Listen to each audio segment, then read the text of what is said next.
사랑하는 성도 여러분, 이 계시록 말씀에서 가장 오해가 많은 구절을 꼽으라고 한다면 오늘 저와 여러분들이 읽었던 이 본문 내용일 겁니다.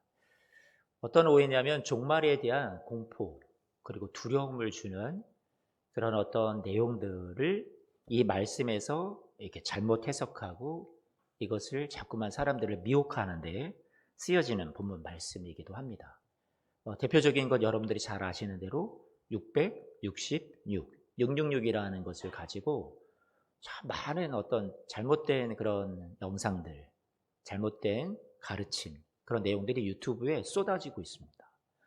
근데 여러분들이 그 내용들을 근거를 어디에서 찾으라 하면 사실 근거가 성경 말씀으로부터 권위적인 하나님의 말씀으로부터 나온 것이 아니라 다 어떤 음모론이나 어떤 조작된 가설들 이런 것들을 통해서 나와 있는 내용들이 대부분입니다.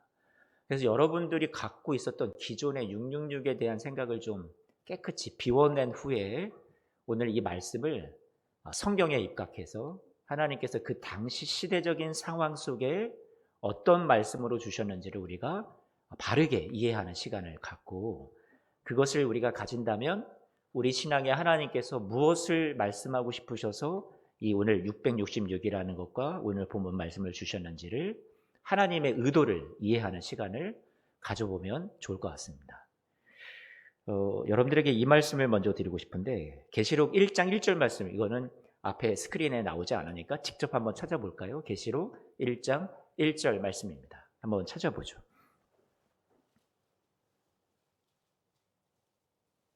같이 한번 읽어볼까요? 시작.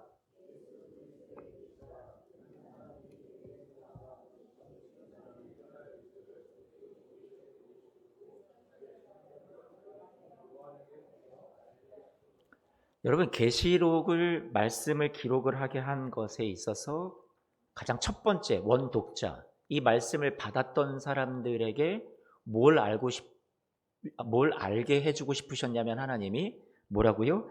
반드시 속히 일어날 일, 그것을 그 당시에 핍박받던 고난 가운데 살아갔던 그리스도인들에게 이것이 반드시 일어날 거니까, 그것이 종말이 속히 올 거니까 그때까지 인내하고 참고 우리가 견뎠으면 좋겠다, 소망 주고 힘 주고 격려하고 싶으셔서 이 말씀이 기록됐다라는 사실을 먼저 염두에 두고서 이 말씀을 우리가 생각해 봤으면 좋겠습니다.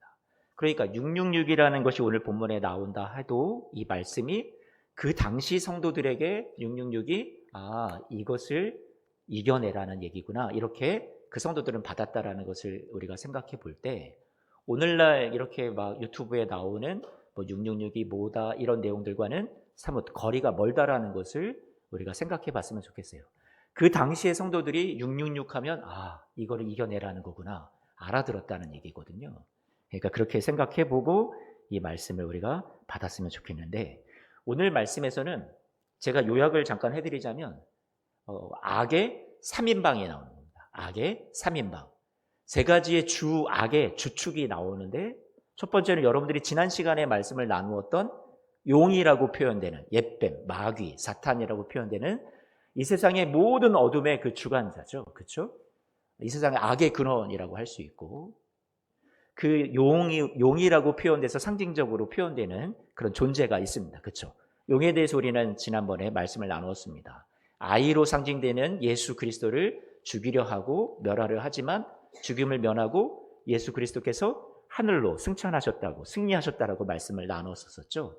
그런데 이 용이 괘씸해서 계속해서 분을 삭히지 못하니까 이 땅에 교회된 여자들, 우리 교회를 상징한다고 했는데 교회를 괴롭히고 핍박을 가한다라고 지난 시간에 말씀을 나눴었습니다. 기억나세요? 다 끄덕끄덕 해주셨어요. 자, 오늘 그러면 13장으로 한번 와볼까요? 13장 말씀을 보니까 13장 1절 말씀을 보면 또 누가 등장을 합니까? 같이 한번 읽어보죠. 시작. 내가 보니 바다에서, 여러분 보면 바다에서 한 짐승이 나온다. 근데 왕관이 있고 이렇게 나오는데요. 그 자세한 어떤 묘사는 우리가 다 알지 못해도 상관없습니다. 그러면 두 번째 존재가 등장을 하는데, 악의 아까 3인방, 세 주축을 말한다고 했죠. 용이라는 존재가 있고, 그리고 두 번째는 오늘 13장 1절에서 나오는 어디에서 올라온 짐승이요? 바다에서 올라오는 짐승이 나타나고 있습니다. 그런데 그는 왕관을 가지고 있고 또 2절 말씀 13장 2절입니다. 이것은 방송실에서 아마 준비해 주신 것 같은데요. 같이 한 번만 2절 읽어볼까요? 내가 본 짐승은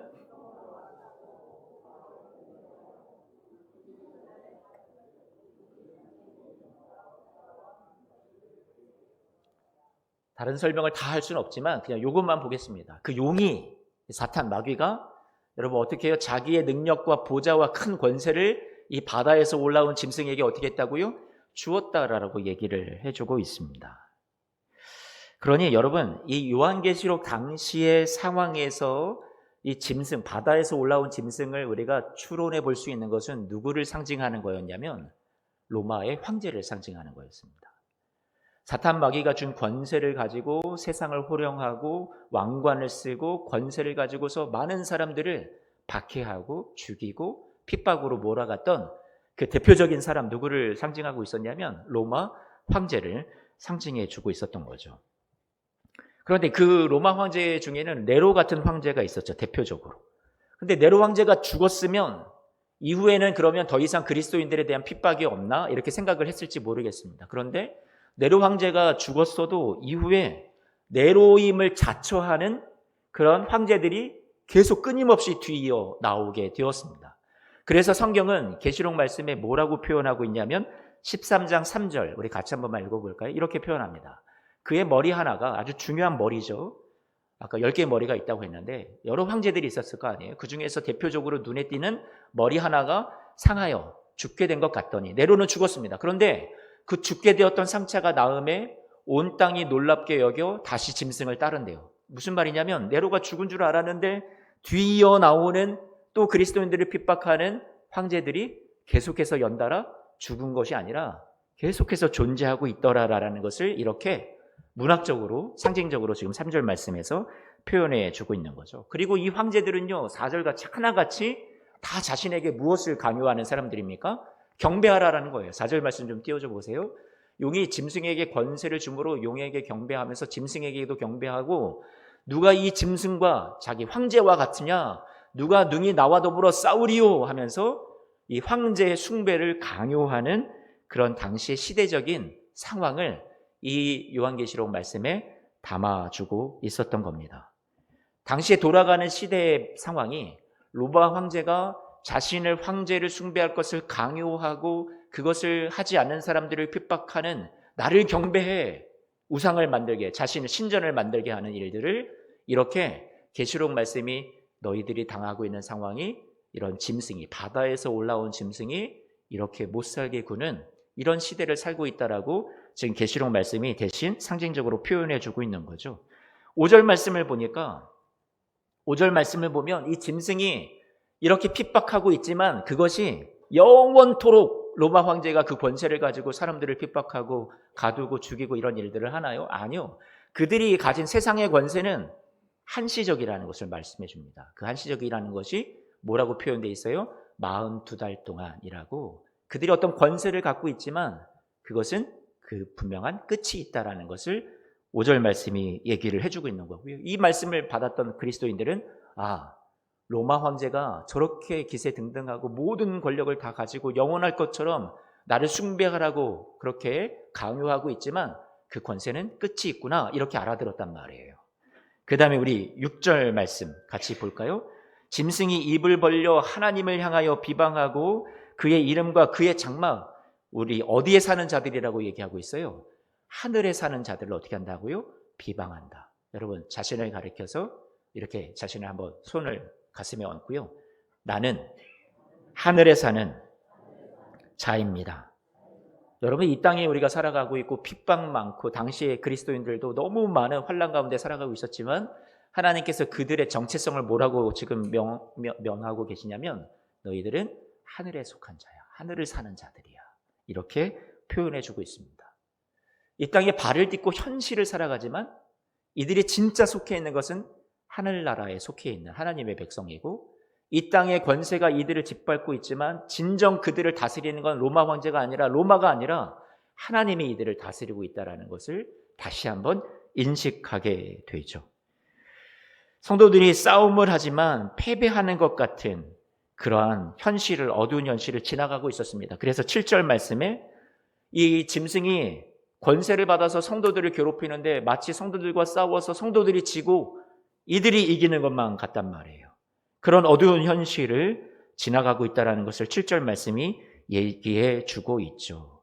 하지만 이 땅의 어둠이, 이 땅의 많은 세력들이 그리스도인들을 잡아 가두고 그들의 믿음을 꺾으려 하고 있지만 그들의 믿음이 하늘에 속한 자들로서 늘 세상을 이기는 믿음으로 이겨나가고 있었거든요. 그래서 10절 말씀을 보니까 뭐라고 표현해 주고 있어요? 성도들의 인내와 믿음이 어디 있다고요?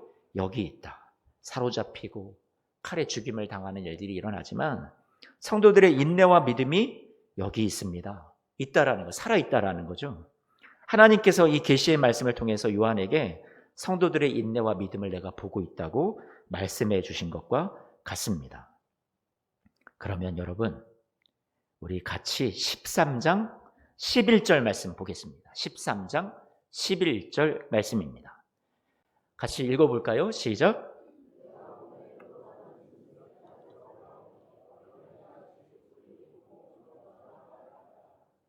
예, 짐승 얘기가 또 나오는데 여러분 되게 복잡하죠?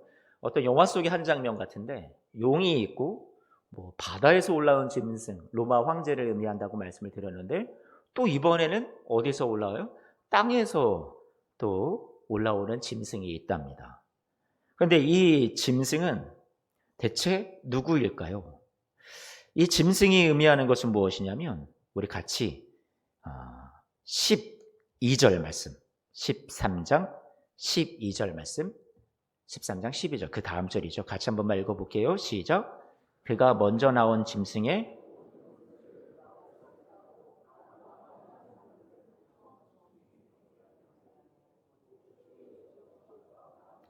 곧 죽게 되었던 상처가 나은 자니라 한다라는 것은 그 당시 사람들은 네로처럼 죽은 줄 알았는데 다시 살아나서 황제 숭배를 강요하는 그 당시의 로마 황제들을 말하는 거고 그 황제들이 짐승인데 처음 올라온 짐승이죠. 그런데 그 짐승에게 경배하게 한다라는 거예요. 누가? 이 땅에서 올라온 짐승이 어떤 존재를 말하는데 이 사람들은 이 바다에서 올라온 짐승인 로마 황제를 숭배하게끔 경배하게끔 계속해서 만들어가는 어떤 존재, 사람이라는 것을 우리가 볼 수 있을 것 같습니다. 짐승에게, 처음 짐승에게 경배하게 한다. 로마 황제에게 경배하게 만든다라는 얘기예요.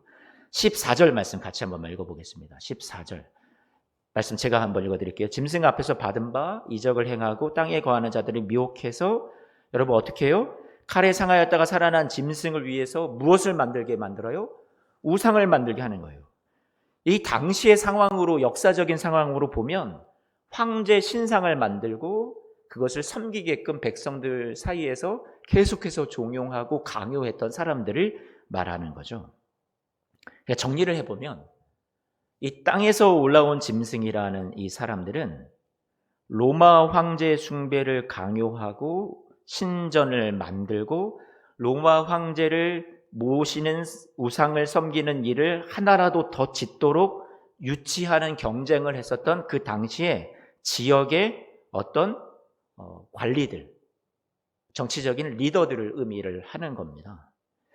역사적으로 볼 때 로마의 초대 황제였던 아우구스투스부터 기독교를 공인화했던 콘스탄티누스 황제 때까지 총 60명의 황제 중에 신격화되었던 황제가 36명입니다. 심각한 수준인 거죠. 자기가 신이라고 했던 거예요. 신. 나는 신이야. 대표적인 네로 황제, 또 이후에 있었던 도미티아누스라는 황제는 자기가 죽은 다음에 황제로 신격화시켰던 인물들이 아니라 이 사람들은 살아생전에 나는 신이야라고 자기를 직접 숭배하도록 만들었었던 사람들이죠. 이 대표적인 두 사람이 황제 숭배에 참여하지 않으면 반역자로 몰아가서 사람들을 죽게 했는데 황제가 막 직접 나서서 죽인 게 아니라 그 앞장섰던 사람들이 다 누구예요? 황제 숭배를 강요하고 앞장서서 사람들에게 황제 숭배를 할 수 있도록 몰아갔던 그 정치적인 세력들이 있었다라는 거죠. 그 사람들이 누구예요? 바로 땅에서 올라오는 짐승을 말합니다. 마귀 사탄 얘기했고 로마 황제를 얘기했고 우리 땅에서 올라온 짐승인 이 사람들에게 황제 숭배를 강요하게 만들었던 지역마다 도시마다의 리더들을 지금 설명드렸습니다. 자, 그 사람들이 했던 일들이 무엇이냐면 이 우상 앞에 경배하지 아니하는 자는 어떻게 해요? 15절 말씀 같이 봅니다. 15절 말씀 보니까 죽이는 거예요. 그러더니 16절 말씀, 17절 말씀 여러분들이 너무 많이 알고 들었던 이 말씀. 잘하는 내용이죠. 16절, 17절은 같이 한번만 읽어보겠습니다. 시작. 그가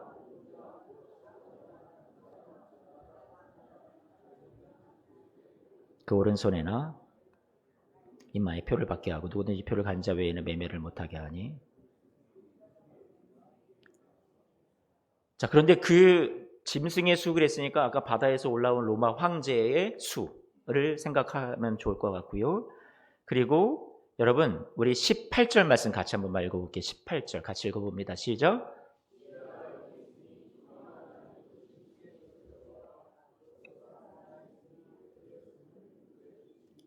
원문에 보면 우리 한글 성경에 보이지 않는데 한 사람의 수라고 표현되어 있습니다. 아까 바다에서 올라온 짐승이라고 표현되어 있지만 그 상징적인 것을 좀 더 표현 구체적으로 해주고 있죠. 이 수는 누구의 수다? 한 사람의 수다라고 얘기해주고 있습니다. 여러분 666이 그러면 뭘까요? 여러분들 두렵죠? 666. 제가 일부 예배 때도 물어봤거든요. 여쭤봤는데 사람 몸에 이렇게 칩을 이식하는 게 두렵습니까? 그랬더니 두렵다고 하시더라고요. 안 받고 싶다고들 하세요.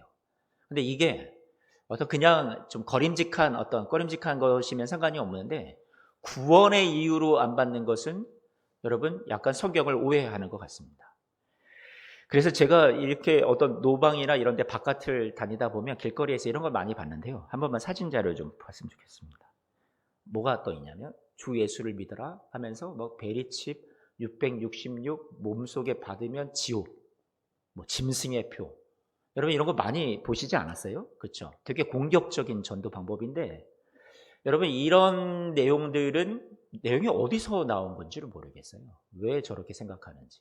뭐 표라고 하니까 아마 이렇게 지금 발달된 이 계시록에 쓰여졌을 때 당시랑 상관없는 오늘날 시대에 이게 666 짐승의 표니까 이것을 받는 사람들은 다 지옥에 간다. 어떤 단일 정부를 어떤 세계가 이루게 되고 그 단일 정부를 이룬 다음에 모든 사람들의 경제 활동을 통제하기 시작하면서 모든 매매 활동을 이들이 단일 정부가 규제하기 시작한다. 뭐 이런 음모론. 이런 것들에 우리가 얼마나 많이 익숙해져 있는지 모르겠어요. 그런데 성경이 말하는 거 제가 아까도 말씀드렸지만 계시록 1장 1절 말씀에 반드시 속히 일어날 일이고 그 당시의 성도들이 666 하면 짐승의 수, 한 사람의 수, 나 그거 알지. 이해했던 수란 말이에요. 그 표가 그들의 눈에 실제 당시 역사 속에 눈에 보이는 것이 이 짐승의 표였단 말이죠. 지금 이 과학이 발달하고 뭐 666이 베리칩이고 이런 말은 터무니없는 말이고요. 성경적이지 않은 근거가 없는 이야기들입니다. 제가 90년대에 이 계시록 말씀에 대해서 이해가 없을 때 막 공포감을 얻었었는데 그때 당시에 했던 얘기들을 보면 지금은 뭐 베리칩이죠. 그때 당시에는 우리 그냥 신용카드에 쓰는 그 IC 칩 있잖아요. 그게 666이라고 했었단 말이에요. 그거를 이용하면 지옥에 간다. 이용하지 말아라. 여러분 그때 당시에도 그랬고 지금은 또 베리칩이 그렇고 여러분 이런 문제에 저와 여러분들이 휘둘릴 일이 아니라는 거죠. 뭐 바코드가 그렇다 뭐 이런 이야기들이 너무 많이 일어나고 있습니다. 그런데 여러분 이거 다 믿지 마세요.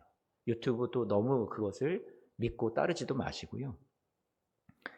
이제 앞으로 미래 사회에는 이런 일들이 있다고 하죠. 사람이 그냥 어떤 마트에 가서 음식을 다 짚고 물건을 짚고 그냥 밖으로 통과를 하면 그냥 다 계산이 되는 거예요. 여러분의 몸에 뭔가를 이식을 하는 거겠죠. 그런 것이 시범적으로 운영해보려고 어떤 이렇게 해보는 그런 곳이 지역이 있다고 들었습니다. 그런 세상이 오면 여러분 어떻게 하실래요? 그거 받은 사람들은 지옥에 간다. 여러분 그것을 믿으실 것 같아요? 여러분들이 두려울 것 같습니까? 한번 우리가 생각을 좀 해봤으면 좋겠습니다. 제가 예전에도 한번 말씀드렸지만 어떤 한 가정의 아이가 몸이 아픈데 그 아이의 몸에 병원에서 칩을 이식하려고 했었어요. 실제 제가 아는 분이에요. 근데 그거를 이식하는 걸 거부했단 말이에요. 왜 그런가 물어봤더니 신앙적인 이유로. 짐승의 표가 아닌가 혹시 이게. 그러니까 두려운 마음이 들었던 거겠죠. 근데 병원에서는 이것을 이식을 하면 그 아이의 몸 상태를 실시간으로 체크하게 되고 이상이 발견되면 뭔가 신호가 와서 아이의 이상 신호를 빨리 감지할 수 있는데 부모가 신앙적인 이유로 이것을 하지 못하더라고요. 공포감 때문에, 두려움 때문에. 그러면 진짜 666은 뭘까요, 여러분? 계시록 말씀이 기록됐을 당시에는 지금 우리가 사용하는 숫자, 이 아라비아 숫자 0, 1, 2, 3, 4 뭐 이런 숫자가 존재하지 않았었죠. 그래서 이 숫자를 표현할 때 대신 썼던 것이 알파벳, 철자 같은 것들로 대신 수를 표현했었단 말이에요. 예를 들어서 기억은 1이고 니은은 2고 이런 식으로 대신 표현을 할 수 있었었죠. 이와 비슷한 예로 조선시대에 이름 짓는 것을 제가 한번 찾아본 적이 있었는데요. 조선시대의 양반이나 일반 백성들은 세상에 갓 태어난 아이를 아명으로 따로 부르죠. 그런데 아명을 부를 때 천한 이름을 지어야 오래 산다고, 천한 이름을 지어야 복받고, 그때 당시에 사람들의 어떤 생각 속에 귀신이 건드리지 않는다, 이런 어떤 미신적인 생각을 갖고서 일부러 천하게 이름을 지었다라고 합니다. 이거는 뭐 실제적인 역사적인 증거가 있는지 모르겠지만 고종 황제의 이름도 개똥이었다라고 하는데 어쨌든 천한 이름을 지었다라는 거예요. 귀하면 귀한 자식일수록 뭐 검둥이, 뭐 개구리, 뭐 똥강생이, 서당깨 이렇게 지었다라는 거죠. 그런데 이 아명을 지을 때 보통 이런 식으로 지었다고 해요. 앞에 한 번만 그림 표를 보여주시면 조선시대 이름 짓기라는데 이렇게 지었다라고 그러죠. 월수를 따지고, 이렇게 글씨가 보이시나 모르겠어요. 밑에 태어난 날을 따지는 거예요. 저렇게 해보니까 저는 뭐에 해당하냐면 쇠놈입니다. 쇠놈. 쇠놈이 뭡니까? 쇠놈이. 여러분들은 어떻게 되는지 모르겠는데요. 이렇게 어쨌든 표현해서 이 숫자를 가지고 뭘 나타내요? 글자로 다시 환원해서 대체해서 표기를 할 수 있었다라는 거죠. 그러면 여러분, 오늘 이 짐승의 수라고 하고 한 사람의 수라고 표현됐던 666은 그 당시의 사람들이 666 하면 그 당시의 사람들이 이렇게 숫자를 글자로 대체해서 환원했던 자신들의 방식 속에 다 누구라도 써보고 이거구나 감을 잡았었단 말이에요. 그 수가 뭘까요? 폼페이라는 그 당시의 어떤 유물 속에 이 발굴된 벽면에 뭐라고 써 있냐면 나는 이름이 545인 여자를 사랑해, 이렇게 써 있었어요. 벽면에 나는 이름이 545인 여자를 사랑해. 그 당시 고대 사회 속에서 숫자를 가지고 어떤 사람의 이름을 표기하고 대체해서 표현할 수 있었던 것이 많이 유행하고 있었고 일반적인 어떤 세상의 문화였다는 것을 우리가 이해할 수 있겠습니다. 666 짐승의 수, 그러면 여러분들 우리가 지금까지 말씀을 나눠왔던 맥락 속에는 짐승의 수 하면 누구의 수를 말하는 거예요? 로마 황제의 수. 한 사람의 수 했으니까 로마 황제 중에 한 대표적인 한 사람의 이름이 여기에 담겨 있겠구나라고 우리가 짐작을 할 수 있겠죠. 그 당시에 이렇게 숫자를 가지고 글자로 다시 대체해서 표기하는 방법을 어떤 이름을 갖고 있었냐면 이 방법 이름이 게마트리아라고 합니다. 여러분 나중에 게마트리아 한번 찾아보세요. 게마트리아. 그것이 문자로 변환할 수 있었던 당시에 유행했던 방법이었어요. 헬라어로 아까 말씀드렸던 네로 황제의 이름을 이렇게 표현합니다. 네론 카이사르. 그러니까 네로를 우리는 지금 한글로 네로 이렇게 부르지만 라틴어 표기가 네로고요. 본래 헬라 표기는 네론입니다. 네로의 이름이 네론. 그리고 카이사르라는 것은 시저라는 말로도 표현되고 우리 성경에는 가이사랴, 그 황제의 어떤 그 호칭을 따서 지명 이름이 생긴 거거든요. 가이사랴 지명, 가이사랴, 시저, 카이사르 다 같은 말입니다. 카이사라라는 것은 황제를 지칭하는 명칭입니다. 그러니까 네론 카이사르, 이것을 숫자로 여러분 표현했을 때, 숫자로 표현했을 때 50이라는 말이 N, R, O, N, K, 카이사르, S, R이라는 말이 이 숫자가 다 집약이 됐을 때 숫자가 뭐로 나타나게 되는 거냐면 666으로 나타납니다. 많은 성경학자들이 대체적으로 666이 의미하는 것은 네로 황제를 의미하는 것이라는 것에 동의를 합니다. 물론 이것이 100% 하나님이 그렇게 확정하셨다라고 말씀드릴 수는 없어요. 왜냐하면 성경에 그렇게 어떤 뒷받침할 만한 증거가 나타나 있지는 않으니까. 그러나 당시의 역사 속에 당시에 이런 고대의 이 숫자를 글자로 바꾸는 방법 속에 우리가 추론할 수 있는 것은 그 당시에 많은 사람들을 죽이고 그리스도인들을 핍박으로 몰아갔던 그 짐승의 수, 황제의 수, 바다에서 올라온 짐승, 그리고 많은 사람들을 죽음으로 몰아가고 그리스도인들을 고난 가운데 화형시키고 사자의 밥이 되게 했던 네로 황제 같은 사람, 그 한 사람을 얘기해 주는 것으로 하는데 보는 데에 동의한다라는 거죠. 여러분, 이 황제를 숭배하는 일에 네로 황제를 꼭 의미하는 게 아니라 이후에 이 짐승의 수는 황제 숭배를 강요하는 표가 되었단 말이에요. 그래서 그 짐승의 수를 받게 하는 거죠. 그래서 당시의 역사적인 증거를 수집을 해보면 황제를 숭배하는 것을 강화하기 위해서 사람들에게 황제의 도장, 인장이 찍혀 있는 이걸 하라그마라고 하는데 증표를 나눠줍니다. 그 당시에 로마 시대에 황제 숭배를 하는 사람인지 아닌지 그것을 표식을 통해서 알려주는 게 인장이 찍혀 있는 반지, 도장이 찍혀 있는 이 하라그마라는 것을 갖고 있느냐 없느냐에 따라서 매매 활동, 경제적인 활동을 제재를 받아서 먹고 사는 것을 탄압하기 시작을 하고요. 그리고 박해를 가하기 시작하고 붙잡아 가고 죽임을 당하게 하고 이런 일들이 이 당시에 황제 숭배가 너무 많은 강요를 받았기 때문에 일어나고 있었죠. 그러니까 땅에서 올라온 짐승이라는 그런 이 지역마다의 어떤 정치 세력들이 황제 숭배를 자기네 땅에 더 많이 유치하고 더 많은 사람들을 황제 숭배를 강요하기 위해서 혈안이 돼서 이것을 도입을 했었던 겁니다. 사람들한테 이 표를 받게 하고. 그런데 이 표를 받지 않으면 여러분 어떻게 될까요? 살아가는 게 막막해지겠죠. 경제활동을 제대로 할 수가 없었고 또 죽임을 당하고 끌려가 붙잡혀서 화형을 당하기도 하고 짐승의 밥이 되기도 하고. 그런데 여러분 오늘 이 말씀을 우리가 읽었을 때 왜 오른손과 이마에 표를 받은 자라고 할까요? 그러니까 생체 이식을 한다라는 얘기가 아니라 여러분 이마와 손이라고 하는 것이 여러분들 딱 떠올릴 수 있는 건 뭐냐면 당시에 하나님의 백성들은 늘 하나님을 섬기는 신앙의 표현을 뭘로 했어요? 이마에다가 경전, 문구를 담은 경문을 달고 다녔단 말이에요. 상자. 여러분 이런 미디어나 사진을 통해서 많이 보셨죠? 이마에 유대인들이 이렇게 박스, 검은 거 상자를 메고 다니는 거. 아니면 손에 이 팔에 경문을 이렇게 줄줄 해가지고 끈을 묶어가지고 달고 다니는 사람들 보신 적 있으시죠? 그렇죠? 그러니까 항상 몸에 지니고 다녔다라는 거예요. 뭐를? 나는 하나님의 말씀을 지니고 다닌다. 나는 하나님을 섬긴다. 그것과 대조적으로 지금 신앙에 하나님을 의지하는 것인지 아니면 세상의 로마 황제를 숭배하면서 그것을 따를 것인지를 대조적으로 표현하기 위해서 이마와 손에 그 표를 받은 자라고 표현한 거지 실제적으로 육체적으로 어떤 물리적으로 이마에 표를 주고 손에 표를 주어서 생체 이식을 해서 여러분 이렇게 여러분들이 어떤 666을 받게 되었다 이런 것을 말하는 것이 아니라는 것을 말씀드리고 싶습니다. 이 또한 상징입니다.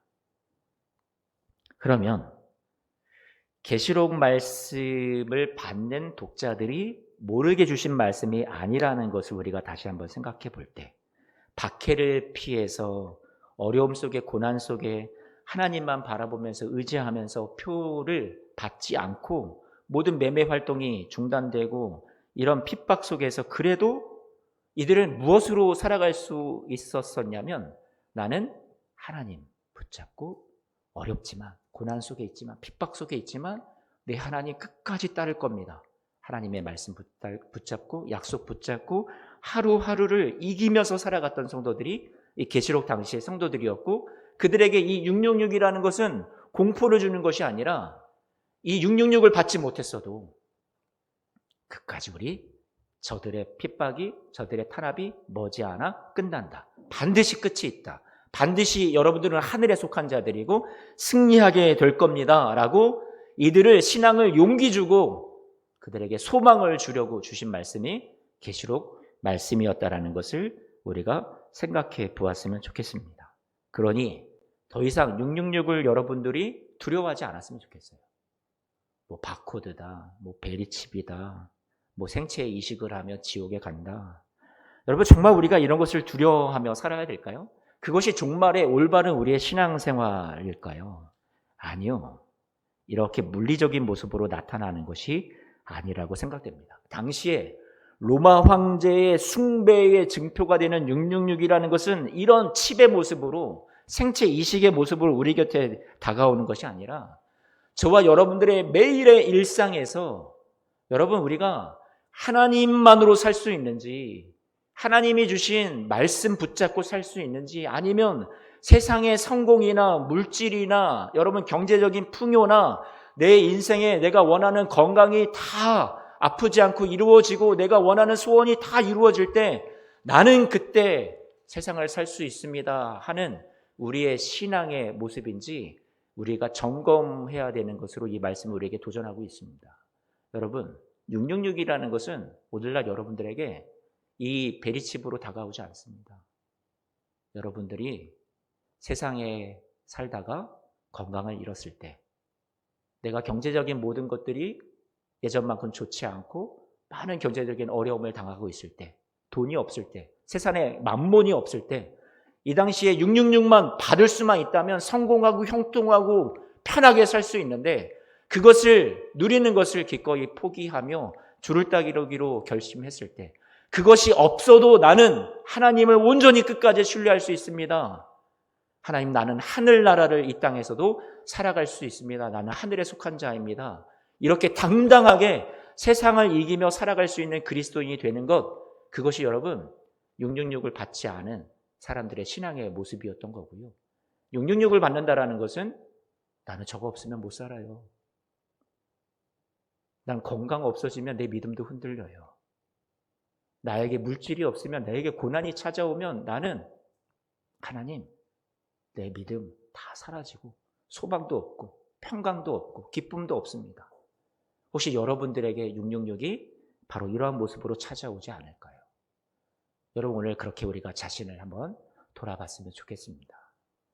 여러분의 삶에는 여러분 승리자라고 주님께서 말씀해 주시는데 우리가 스스로 생각하기에 세상의 이런 성공과 형통과 건강이 우리에게 물질이 우리에게 사라지고 없을 때 우리는 혹시 스스로 나는 패배자라고 생각하지는 않았는지, 나는 세상에 지고 마는 사람이라고, 나는 복받지 못한 사람이라고, 나는 하나님의 사랑에서 거리가 멀다고 스스로를 생각하지는 않았는지, 그렇다면 우리가 666에 지고 있는 사람과 다름이 없는 것 같습니다.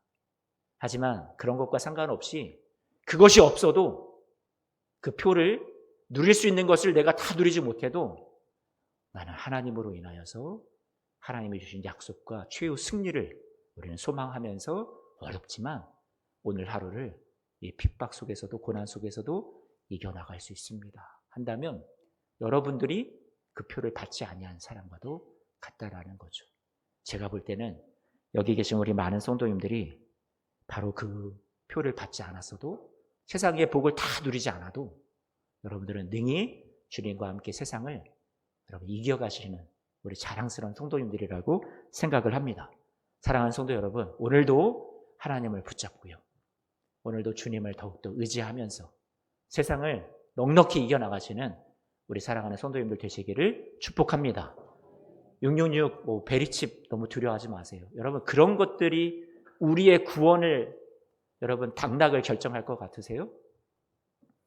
주님과 우리가 인격적인 관계, 예수 그리스도의 십자가에서 자신을 내어주시는 그 사랑을 받고 인정한 성도들이라면 여러분들이 나중에 이 다음에 더 과학이 발달하고 몸에 무슨 칩을 심든 그것으로 어떤 상업활동을 하든 전혀 상관없습니다. 그것과 상관없이 여러분 마음에 예수 그리스도가 있느냐, 그분을 나의 구세주로 모시고 있느냐, 그것이 여러분에게 하나님 나라를 허락해 주는 줄로 믿습니다. 여러분 그것을 믿음으로 꼭 가지시고요. 이런 거 두려워하지 마시고 그렇게 살아가셨으면 좋겠습니다.